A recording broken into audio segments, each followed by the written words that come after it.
खंडगिरी गोटे माघ सप्तमी मेला शह शह वर्ष लाई आसु सेठाकू बहु राज्यरू बाबा माने आसंती महापुरुष माने आसंती सेठी जम यज्ञ होम कार्यक्रम चले तेणु राणी पंडा गोटे ब्राह्मण घर झील एभली अन्याय केमिति कले खंडगिरी पाददेष्टा को आमिष करदे से कहते मु 10,000 लोकों मांस भात देली तेणु 10,000 लोक मांस भात दबा लगी तुम जब इच्छा थिला ताले तुम आउ कौ जगह मिललानी से खंडगिरी जो महायज्ञ चली तुम से दौच आईस लोक खाइबा आ लोक कहते आईस फाइस कथा मिछ खाली आलू झोल भात मांस कार ना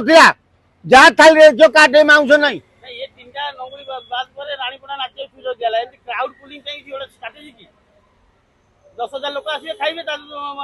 अरे 10,000 लोक आसवे खाइबे 5,000 लोक भी टिकेट किणले से पेंडाल खाली पइला बाबा मान अभिशाप पइला राणी पंडा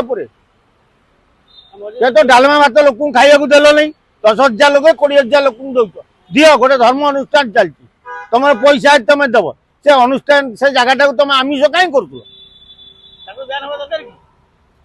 निश्चय ब्यान करदे दरकार जे सी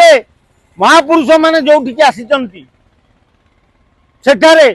किभली कौ नेता कौ प्रशासन किए परमिशन देला से सेठी आमिष करी लोक खाइबा दवाई जो लक्ष लक्ष साधु सन्त आसुँचे जीव हत्या करवाटा रानी पंडा केमती ठीक बोली भाविले मटन दौरान जीव हत्या कर निश्चय से जीव हत्या करवाटा महापाप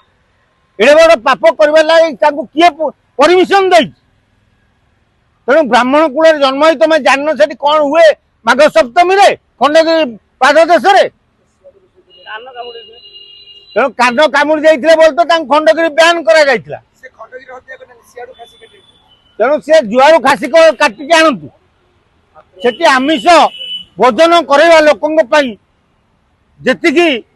लोक भावुन रानी पंडा गोटे भल कम कला रानी पंडा महापाप कर साधु सत अभिशाप पड़ो रानी पंडा जीवन उठी पारनी तलितलांत हो आए शो बाजी करनी रानी पंडा जहाँ कहे कैनि ये जो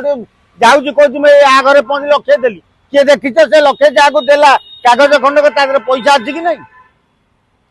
पर से लोक उठेला कि नहीं जान तेणु रानी पंडा गोटे खाली प्रचार प्रसार निजू ये गोटे प्रहसन चल